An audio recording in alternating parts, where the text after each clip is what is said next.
Hello, everyone. My name is Alexander Keiter, and my Keystone project is called Creating a Transgender Rights Revolution. During this project, I was advised by an incredible BU philosophy professor, Victor Kumar, who has become a great mentor and friend for me in the last 4 years.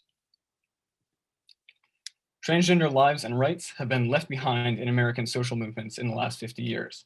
Despite transgender people playing integral roles in gay liberation and civil rights movements, poll data, social science, and psychological studies all show how American society has become significantly more accepting of homosexuality and people of color without a significant increase in acceptance of transgender identities.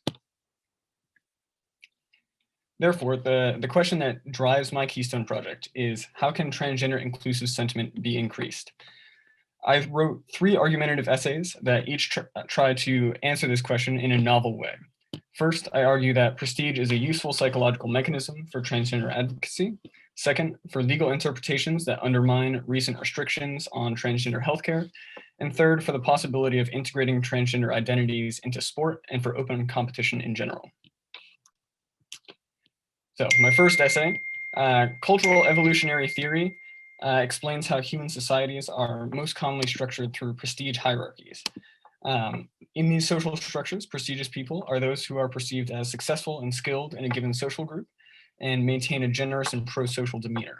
Social science on historical and contemporary societies has theorized that these successful individuals have important influence on their society's practices and beliefs.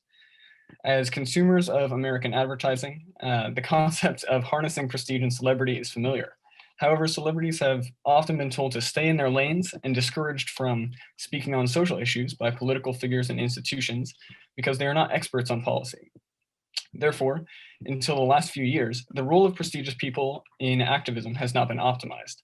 These stay-in-your-lane arguments became increasingly overcome after the beginnings of the Black Lives Matter movement because so many prestigious people had a stake in the issues. The NBA Players Association reworking their relationship with the league to reflect BLM messaging is emblematic of increasing prestige-based activism. The impact on the public is also clearly visible. When Taylor Swift endorsed Marsha Blackburn's Senate opponent because of Blackburn's views on homosexuality, nearly 170,000 new voters registered within 48 hours, compared to about 60,000 for the rest of the month that the endorsement came out. The result of this paper is to call for prestigious individuals to engage with the existing stories about transgender lives and experiences to develop an emotional connection to transgender advocacy and to produce genuine activism. Furthermore, prestige occurs at all levels of society. So whether you're a well-known athlete, a supervisor at your job, or just your family respects your views, you have prestige in a given social group and therefore have the ability to influence the beliefs of others to be transgender inclusive. My second essay uses legal analysis to provide a basis for overturning recently passed healthcare restrictions for transgender people, the basis for which comes from Bostock versus Clayton County. Bostock versus Clayton County is a landmark case for transgender rights because it includes discrimination against transgender people as a part of the definition of sex-based discrimination, which is protected by all the major anti-discrimination laws like Title 6, 7, and 9. Title 6 covers government agencies and programs, 7 covers employment, and 9 covers educational institutions that receive federal funding. The logic of the Bostock decision is as follows. If an employer would not fire an employee who is assigned male at birth for presenting in a traditionally masculine way, it is discrimination based on sex if an employer fires an employee who is assigned female at birth for presenting in a traditionally masculine way. This decision had an immediate impact on another set of transgender rights cases, those on bathroom bills. Bathroom bills are restrictions imposed by organizations that force transgender people to use the bathroom of their sex assigned at birth, invalidating their gender identity. However, after the Bostock decision, the most prominent bathroom bill case, Grimm versus Gloucester County School Board, which had spent years getting sent around the court system on appeals, was definitively decided because the same logic could apply. If you wouldn't prevent a student who is assigned male at birth, who has a cisgender identity, from using the men's bathroom, you can't prevent someone who identifies as a man, who is assigned female at birth, usage of that bathroom, without discriminating on the basis of sex.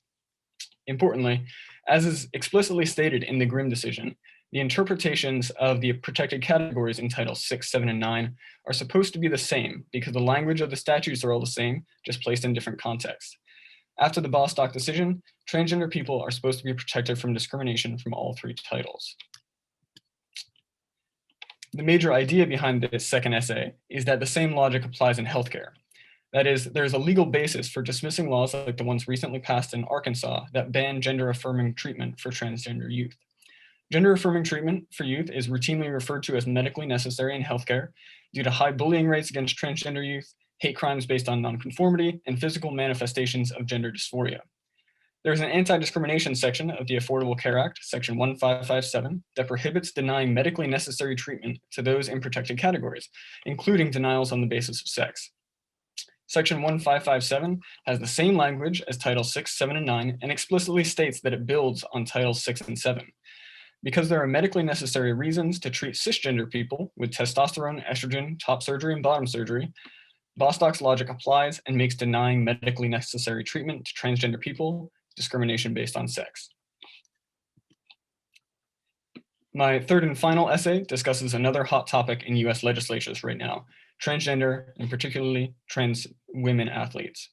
Excluding trans women from women's sports is common and has been validated by athletic institutions and legislation passed in Arkansas, Mississippi, and Idaho. Exclusion has been justified by appealing to biological differences between people who are assigned male and female at birth, and arguing that people who are assigned male at birth have a greater capacity for athleticism due to higher testosterone levels. Under this view, transgender women who are athletes have an unfair advantage in competition and are likely to take scholarships, trophies, and roster spots away from cisgender athletes. However, this argument has significant weaknesses. Exclusive arguments rely on a notion that testosterone is a hugely important factor in determining athletic ability, when in reality, it is one of many, many factors. Think about Michael Phelps' massive wingspan or the high lactic acid threshold of competitive marathon runners. Furthermore, transgender women do not win systematically, despite what the exclusive argument might imply. It is not guaranteed that when a trans woman toes the line that they will win. This kind of dominance does exist, like for Katie Ledecky, a cisgender Olympic swimmer, who routinely beats other Olympians by full lengths of the pool, but it doesn't exist for trans athletes. Finally, the claim that transgender athletes take opportunities away significantly is not well supported by even a cursory analysis of the numbers. Transgender women make up about 0.6% of women in the United States, and not all trans women will be interested in athletics, and not all of those who are interested will be willing and able to put in the work to compete at a very high level. Then you're left with a tiny portion of the population who is both transgender and has only 2 of the relevant factors it takes to become a successful athlete. Simply, any potential biological advantage conferred by higher testosterone levels is not uniquely significant and is shared by so few people that the exclusive arguments rely on an exaggeration, because it is unlikely that including trans women into women's sports would have the erasing effects that opponents claim. One can also take a much broader view and note that open competition is a real possibility in the coming years, and that including trans women in sports is simply a step towards that goal. Justification for this can come from almost any sport. Women's winning Olympic times in track and field are getting faster at a faster rate than men's. WNBA players have significantly higher free throw shooting percentages and three-point shooting percentages than NBA players.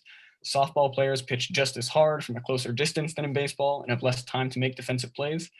Considering these comparisons, it is very reasonable that high-level sport could and should be played with gender limits, as in ultimate frisbee or Quidditch, which is shown here, which is a game that played a huge role in my college experience. While society in general may not immediately accept this idea, something like WNBA and NBA skill competitions during all-star breaks could make it seem more feasible and attractive.